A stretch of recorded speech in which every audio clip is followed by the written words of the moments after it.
This week, it was Scotland's turn to shame the West. By Dennis Prager. August 25, 2009.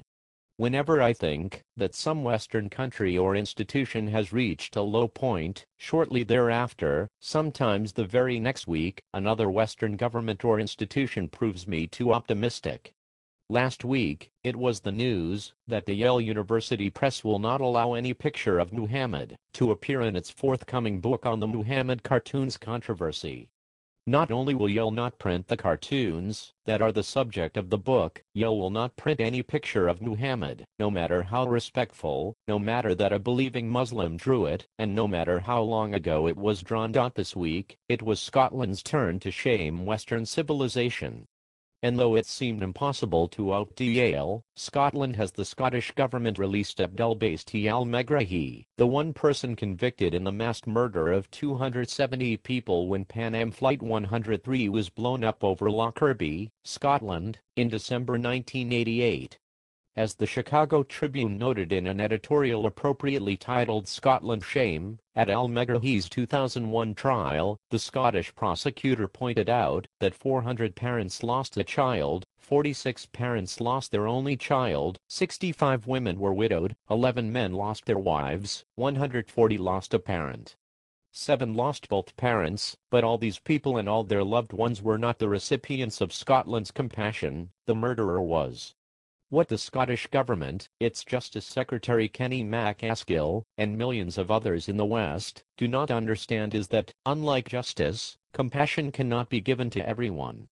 If you show compassion to person X or group X, you cannot show it to person Y or group Y. Justice, by definition, is universal. Compassion, by definition, is selective. That is why, generally speaking, governments should be in the business of dispensing justice, not compassion. Individuals can, and often ought to, dispense compassion, not societies. When governments try to dispense compassion, they usually end up hurting people, as in the case of Scotland. Allowing al-Megrahi out of prison was compassionate only to al-Megrahi, the individual least deserving of compassion, and it was an act of sheer cruelty to the ones who deserve all our compassion, his victims. The fact that al-Megrahi has terminal cancer is utterly irrelevant. He should have been allowed to die in prison.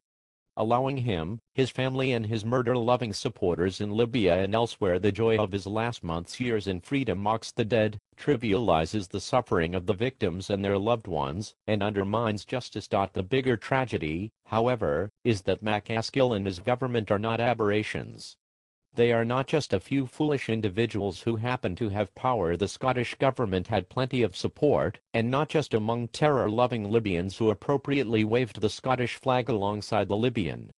The office of the UK Prime Minister, Gordon Brown, for example, had no comment. As the Scotsman pointed out, despite intense international pressure, and despite the fact Brown is hardly reticent about commenting on far less significant matters such as the death of a British reality TV star, Jade Goody, he remained silent on the Lockerbie murderer's release. As the Scotsman further reported, last night, the top story on the Downing Street website was a video message from Mr. Brown to Muslims around the world for Ramadan. There was no mention of Lockerbie. A spokesman for the Church of Scotland, Ian Galloway, said the decision sent a message to the world about what it is to be Scottish. We are defined as a nation by how we treat those who have chosen to hurt us. Do we choose mercy, even when they did not choose mercy?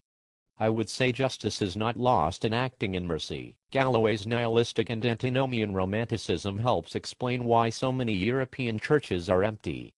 Sir Richard Dalton, British ambassador to Libya between 1999 and 2002, also supported Scotland's decision. Appalling though the atrocity was that led to the deaths of 270 people, there are not good reasons why anybody convicted of that crime should be accepted from normal rules which apply for considering release on compassionate grounds. One can only wonder whether the morally confused are more likely to enter Foreign Office work, or whether being in a Foreign Office is more likely to render one morally confused. The BBC reports that McCaskill accused the Libyan government of breaking a promise not to extend a hero's welcome to Megrahi on his return. That McCaskill believed the Libyan government of Muammar Gaddafi would keep a promise is just one more example of the naivete about evil that has characterized much of Europe since the end of World War I until next week's Western abomination against Western civilization. So long for now. Thank you very much. Have a wonderful day.